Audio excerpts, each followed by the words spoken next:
आप सभी का स्वागत है आपके अपने YouTube channel Gyandeep India channel पर। आज का टॉपिक है कक्षा 12 है हिंदी गद्य खंड में जो लेखक हैं उनके जीवन परिचय। तो इस वीडियो में कराएंगे हम आपको 4 महत्वपूर्ण लेखकों के जीवन परिचय। तो आइए वीडियो को शुरू करते हैं। तो पहला कराएंगे हम वासुदेव शरण अग्रवाल। पहला कौन सा कराएंगे हम? वासुदेव शरण अग्रवाल का जीवन परिचय, साहित्यिक परिचय, महत्वपूर्ण रचनाएं और हिंदी साहित्य में स्थान। क्योंकि बोर्ड एग्जाम में जो प्रश्न आता है वो इस तरह से आता है कि निम्नलिखित लेखकों में से किसी एक लेखक का साहित्यिक परिचय देते हुए उनकी रचनाओं पर प्रकाश डालिए। तो उसमें आपको 3 लेखक दे देगा और 3 में से किसी एक का साहित्यिक परिचय लिखना, आपको उसकी रचनाएं लिखनी है। तो पहला आप उसमें छोटा सा जीवन परिचय लिख देंगे, फिर साहित्यिक परिचय, फिर रचनाएं और फिर हिंदी साहित्य में स्थान। 4 हेडिंग आपको मोस्ट में डालने हैं। तो पहला हेडिंग डालेंगे हम जीवन परिचय। तो आइए वीडियो को शुरू करते हैं। आपसे छोटी सी रिक्वेस्ट है, अगर आपने अभी तक वीडियो को शेयर नहीं किया है तो अपने दोस्तों के साथ पहले वीडियो को शेयर कीजिए ताकि वो भी इसका लाभ उठा सकें। पहला हेडिंग है हमारा जीवन परिचय। डॉक्टर अग्रवाल या वासुदेव शरण अग्रवाल का जन्म सन 1904 ईस्वी में मेरठ जनपद के खेड़ा ग्राम में हुआ था। वासुदेव शरण अग्रवाल का जन्म कब और कहाँ हुआ था? तो वासुदेव शरण अग्रवाल का जन्म 1904 ईस्वी में मेरठ जिले के खेड़ा गांव में हुआ था। इनके माता पिता लखनऊ में रहते थे। वासुदेव शरण अग्रवाल के माता पिता कहाँ रहते थे? वो लखनऊ में रहते थे। अतः इनका बचपन लखनऊ में व्यतीत हुआ और यहीं इनकी प्रारंभिक शिक्षा भी हुई। यानी इनकी प्रारंभिक शिक्षा कहाँ पर हुई? तो इनकी प्रारंभिक शिक्षा लखनऊ में ही हुई। इन्होंने काशी हिंदू विश्वविद्यालय से MA तथा लखनऊ विश्वविद्यालय से पाणिनिकालीन भारत नामक शोध प्रबंध पर D.Litt की उपाधि प्राप्त की। डॉक्टर अग्रवाल जी ने पाली, संस्कृत एवं अंग्रेजी भाषाओं, भारतीय संस्कृति और पुरातत्व का गहन अध्ययन करके उच्च कोटि के विद्वान के रूप में प्रसिद्धि प्राप्त की और काशी हिंदू विश्वविद्यालय में पुरातत्व एवं प्राचीन इतिहास विभाग के अध्यक्ष और बाद में आचार्य पद को सुशोभित किया। इन्होंने हिंदू विश्वविद्यालय में पुरातत्व एवं प्राचीन इतिहास विभाग के अध्यक्ष रहे और ये फिर बाद में आचार्य पद को सुशोभित किया, यानी आचार्य बन गए। डॉक्टर अग्रवाल ने लखनऊ तथा मथुरा के पुरातत्व संग्रहालय में निरीक्षक पद पर, केंद्रीय सरकार के पुरातत्व विभाग में संचालक पद पर तथा दिल्ली के राष्ट्रीय संग्रहालय में अध्यक्ष तथा आचार्य पद पर भी कार्य किया। भारतीय संस्कृति और पुरातत्व का यह महान पंडित एवं साहित्यकार सन 1967 ईस्वी में परलोक सिधार गया। यानी वासुदेव शरण अग्रवाल की मृत्यु कब हो गई? सन 1967 ईस्वी में। अब लिखेंगे साहित्यिक योगदान या साहित्यिक परिचय। क्यों साहित्यिक परिचय या साहित्यिक योगदान एक ही बात है। आप साहित्यिक योगदान आता लिखा हुआ एग्जाम में तो आप साहित्यिक योगदान डाल देंगे, या साहित्यिक परिचय आता तो साहित्यिक परिचय लिख देंगे। इसमें लिखेंगे डॉक्टर अग्रवाल या वासुदेव शरण अग्रवाल भारतीय संस्कृति, पुरातत्व और प्राचीन इतिहास के प्रकांड विद्वान एवं अन्वेषक थे। इनके मन में भारतीय संस्कृति को वैज्ञानिक अनुसंधान की दृष्टि से प्रकाश में लाने की उत्कृष्ट इच्छा थी। अतः इन्होंने उत्कृष्ट कोटि के अनुसंधानात्मक निबंधों की रचना की। इनके अधिकांश निबंध प्राचीन भारतीय इतिहास और संस्कृति से संबंध हैं। इन्होंने अपने निबंधों में प्रागैतिहासिक, वैदिक एवं पौराणिक धर्म का उद्घाटन किया। निबंध के अतिरिक्त इन्होंने पाली, प्राकृत और संस्कृत के अनेक ग्रंथों का संपादन और पाठ शोधन का कार्य किया। जायसी के पद्मावत पर इनकी टीका सर्वश्रेष्ठ मानी जाती है। इन्होंने बाणभट्ट के हर्षचरित का सांस्कृतिक अध्ययन प्रस्तुत किया और प्राचीन महापुरुषों श्री कृष्ण, वाल्मीकि, मनु आदि का आधुनिक दृष्टि से बुद्धिसम्मत चरित्र प्रस्तुत किया। हिंदी साहित्य के इतिहास में अपनी मौलिकता, विचारशीलता और विद्वता के लिए ये चिरविस्मरणीय रहेंगे। अब लिखेंगे इनकी कृतियाँ। तो इस तरह आप लिख देंगे साहित्य परिचय, उसके बाद लिखेंगे कृतियाँ। कृतियों में लिखेंगे डॉक्टर वासुदेव शरण अग्रवाल ने निबंध, शोध एवं संपादन के क्षेत्र में महत्वपूर्ण कार्य किया। इनकी प्रमुख रचनाओं का विवरण निम्नवत है। पहले देखेंगे निबंध संग्रह, हेड डाल देंगे निबंध संग्रह। इसमें लिखेंगे आप इन्होंने जो जो निबंध लिखे हैं वही आप इसमें लिखेंगे। पहला निबंध इनका पृथ्वीपुत्र, कल्पलता, कला और संस्कृति, कल्पवृक्ष, भारत की एकता, माता भूमि, पुत्रोहम, पृथिव्या, बागधारा आदि इनके प्रसिद्ध निबंध संग्रह हैं। फिर दूसरा डालेंगे शोध प्रबंध। तो शोध प्रबंध इनका एक ही है, पाणिनिकालीन भारतवर्ष। फिर यह डालेंगे आलोचना ग्रंथ। तो आलोचना ग्रंथ में लिखेंगे पद्मावत की संजीवनी व्याख्या तथा हर्षचरित सांस्कृतिक अध्ययन।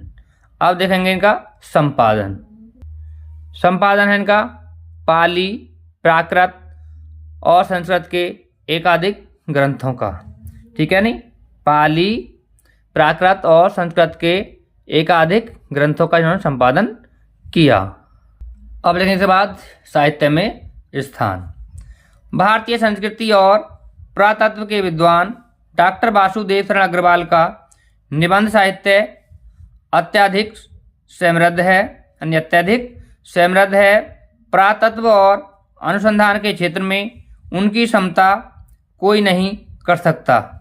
विचार प्रधान निबंधों के क्षेत्र में तो इनका योगदान सर्वथा अविस्मरणीय है। निश्चय ही हिंदी साहित्य में इनका मूर्धन्य स्थान है। तो इसे लिखेंगे हिंदी साहित्य में स्थान। तो इस तरह लिखा जाएगा वासुदेव शरण अग्रवाल का जीवन परिचय, साहित्य परिचय, रचनाएं और हिंदी साहित्य में स्थान। अब देखेंगे हजारी प्रसाद द्विवेदी का जीवन परिचय, साहित्य परिचय, रचनाएं और हिंदी साहित्य में स्थान। पहले लिख देंगे जीवन परिचय हेडिंग, उसके बाद लिखेंगे आचार्य हजारी प्रसाद द्विवेदी हिंदी के अत्यंत सम्मानित साहित्यकार हैं। आचार्य हजारी प्रसाद द्विवेदी का जन्म सन 1907 ईस्वी में बलिया जिले के दुबे का छपरा नामक ग्राम में हुआ था। इनके पिता का नाम अनमोल द्विवेदी और माता का नाम ज्योतिषकली था। इन्होंने हिंदी एवं संस्कृत भाषाओं का गहन अध्ययन किया। शांति निकेतन, काशी विश्वविद्यालय एवं पंजाब विश्वविद्यालय जैसी संस्थाओं में ये हिंदी विभाग के अध्यक्ष रहे।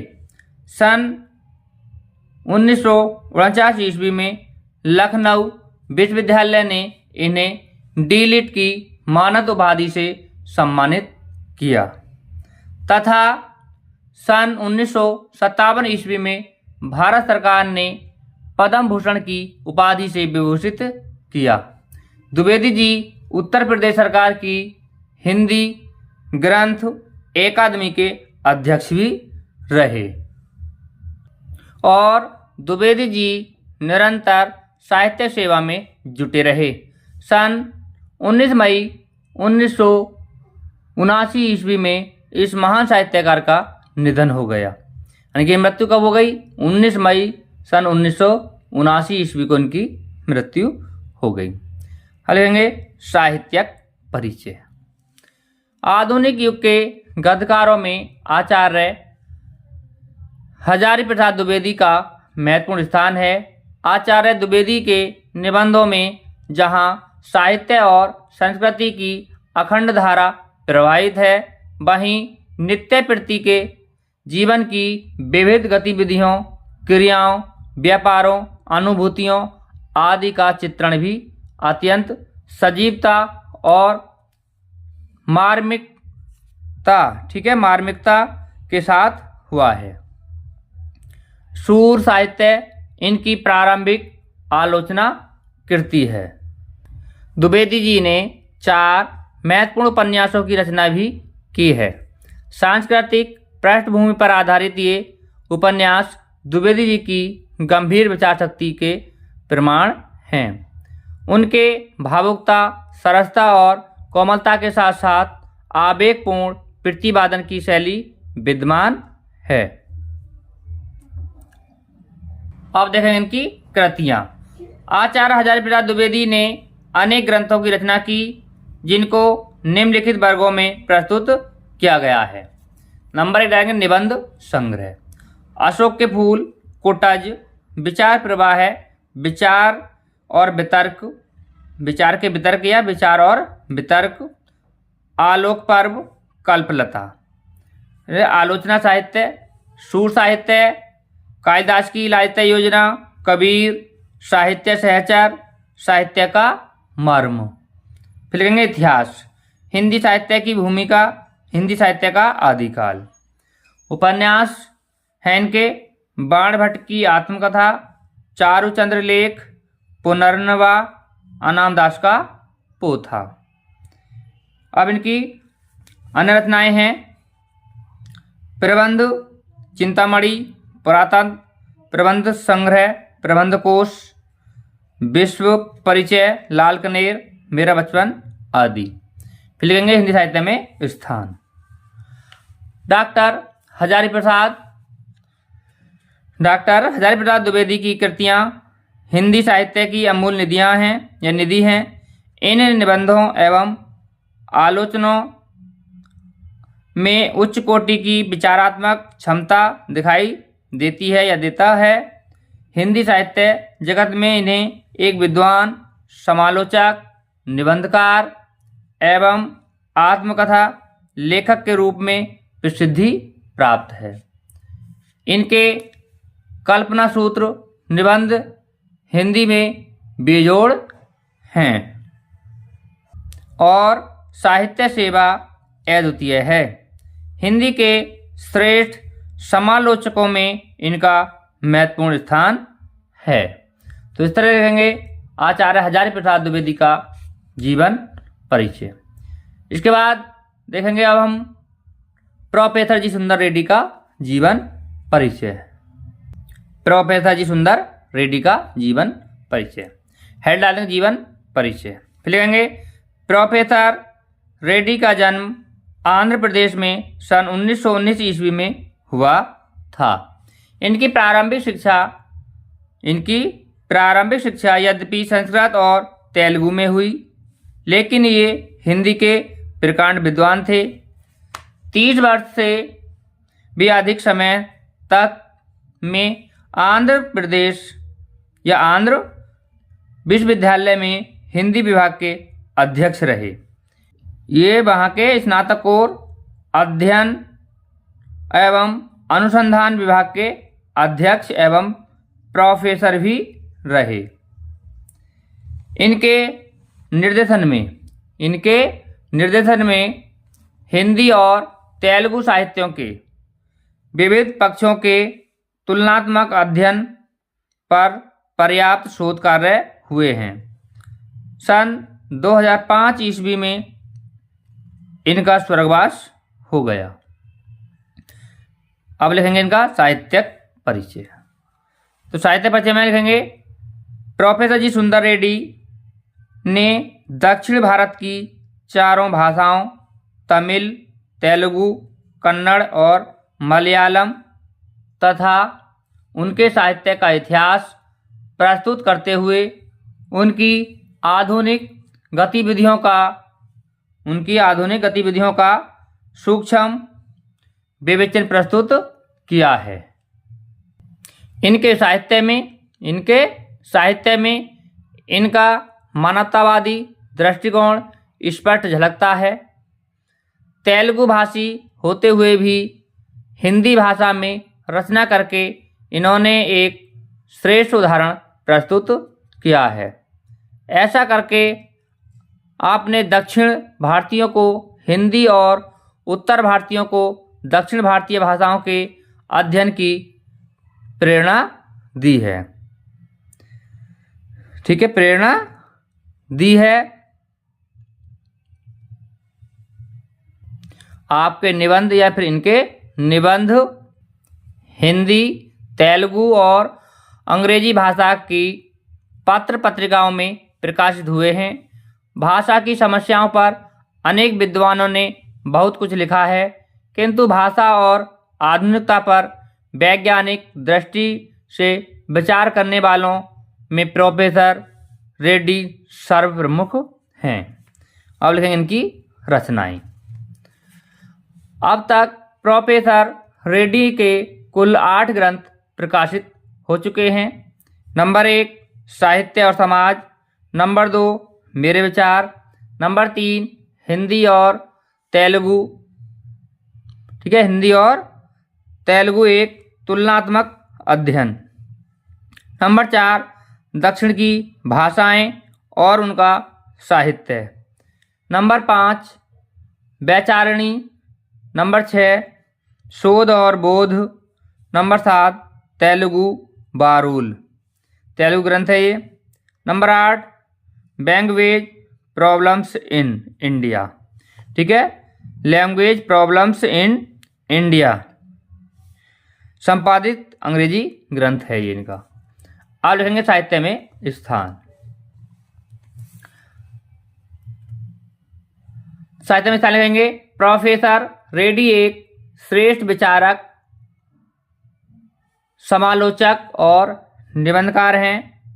हिंदी भाषी प्रदेश के निवासी होते हुए भी हिंदी भाषा के ये प्रकांड विद्वान हैं। शोध कार्य एवं तुलनात्मक अध्ययन इनके प्रमुख विषय हैं। हिंदी क्षेत्र में आपका हिंदी रचना कार्य हिंदी साहित्य के लिए वरदान स्वरूप है। गैर हिंदी भाषी होते हुए भी प्रोफेसर रेड्डी हिंदी साहित्य में एक आदर्श उदाहरण बने हुए हैं। तो इस तरह लिखेंगे प्रोफेसर जी सुंदर रेड्डी का जीवन परिचय, साहित्य परिचय, रचनाएं और हिंदी साहित्य में स्थान। अब देखेंगे हरिशंकर परसाई का जीवन परिचय। ये हमारा लास्ट का जीवन परिचय है हरिशंकर परसाई का। तो पहले हेड डाल देंगे जीवन परिचय। हिंदी साहित्य के प्रसिद्ध व्यंग लेखक, नैतिकता से ओतप्रोत श्रेष्ठ समाज सुधारक, प्रसिद्ध पत्रिका लेखक, सरल एवं या व्यवहारिक भाषा के पक्षपाती सुप्रतिष्ठित व्यंगकार। हरिशंकर परसाई का जन्म 22 अगस्त सन 1924 ईस्वी को मध्य प्रदेश में इटारसी के निकट स्थित जमानी नामक गांव में हुआ था। इनकी प्रारंभिक शिक्षा मध्य प्रदेश में हुई। नागपुर विश्वविद्यालय में परसाई जी ने हिंदी में एमए की डिग्री प्राप्त की तथा कुछ समय तक अध्यापन कार्य किया। साहित्य में विशेष रुचि होने के कारण इन्होंने नौकरी को चितांजलि देकर स्वतंत्र रूप से लेखन कार्य आरंभ कर दिया और साहित्य सेवा में जुट गए। इन्होंने वसुधा नामक साहित्यिक मासिक पत्रिका का स्वयं संपादन और प्रकाशन किया, लेकिन बाद में आर्थिक क्षति होने के कारण इस पत्रिका के प्रकाशन को बंद कर दिया। 10 अगस्त सन 1995 ईस्वी को इनका निधन हो गया। अब लिखेंगे साहित्यक परिचय। हेडिंग लिख देंगे साहित्यक परिचय। लिखेंगे व्यक्ति और समाज के नैतिक एवं सामाजिक दोषों पर मार्मिक प्रहार करने वाले व्यंग्य प्रधान निबंधों के लेखन में अग्रणी शब्द और उनके भाव के पारसी परसाई जी की दृष्टि लेखन में बड़ी सूक्ष्मता के साथ उतरती थी। साहित्य सेवा के लिए इन्होंने नौकरी को भी त्याग दिया। ये स्वतंत्र लेखन को ही अपने जीवन का उद्देश्य बनाकर साहित्य साधना में जुटे रहे। सामाजिक विसंगतियों और व्यक्तिगत दोषों को निवारण करने वाले व्यंग्यात्मक निबंधों के अतिरिक्त परसाई जी ने कहानियाँ और उपन्यास भी लिखे हैं। अब लिखेंगे कृतियाँ। हेड डालेंगे कृतियाँ। परसाई जी ने अनेक विषय पर रचनाएं लिखीं। इनकी रचनाएं देश की प्रमुख साहित्यिक पत्रिकाओं में प्रकाशित होती रही हैं। इन्होंने कहानी, उपन्यास, निबंध आदि सभी विधाओं में लेखन कार्य किया। परसाई जी की रचनाओं का उल्लेख निम्नलिखित है। पहले लिखेंगे कहानी संग्रह। हंसते हैं रोते हैं जैसे उनके दिन फिरे, ये इनकी कहानियाँ हैं। हंसते हैं रोते हैं जैसे उनके दिन फिरे। फिर लिखेंगे उपन्यास। उपन्यास है इनके रानी नागफनी की कहानी, तट की खोज, इनके 2 उपन्यास प्रसिद्ध हैं। अब लिखेंगे निबंध संग्रह। ठीक है, निबंध संग्रह में लिखेंगे तब की बात और थी, भूत के पांव पीछे, बेईमान की परत, पगडंडियों का जमाना, सदाचार का ताबीज, शिकायत मुझे भी है, अंत में। ये इनके निबंध हैं। अब लिखेंगे हिंदी साहित्य में स्थान। हरिशंकर परसाई हिंदी साहित्य के एक प्रतिष्ठित व्यंग्य लेखक थे। मौलिक एवं अर्थपूर्ण व्यंग्यों की रचना में परसाई जी सिद्धहस्त रहे हैं। हास्य एवं व्यंग्य प्रधान निबंधों की रचना करके इन्होंने हिंदी साहित्य के एक विशिष्ट अभाव की पूर्ति की। इनके व्यंग्यों में समाज एवं व्यक्ति की कमजोरियों पर तीखा प्रहार मिलता है। आधुनिक युग के व्यंग्यकारों में उनका नाम सदैव स्मरणीय रहेगा। तो इस तरह लिखेंगे हरिशंकर परसाई का जीवन परिचय, साहित्य परिचय, रचनाएं और हिंदी साहित्य में स्थान। तो ये कराए हमने आपको 4 बहुत ही महत्वपूर्ण जीवन परिचय। तो इनमें से आपको बोर्ड एग्जाम में 3 अवश्य आ जाएंगे। तो आज के वीडियो में बस इतना ही। आप हमारे साथ अंत तक जुड़े रहे, इसके लिए आप सभी का बहुत बहुत धन्यवाद। और जो भी हमारे चैनल पर नए आए हैं वो चैनल को सब्सक्राइब कर लें, साथ ही साथ बेल आइकन्स ऑन कर लें ताकि आने वाले वीडियो का नोटिफिकेशन सबसे पहले पहुंच सके। और फिर मिलते हैं अगले वीडियो में। तब तक के लिए सभी दोस्तों को नमस्कार।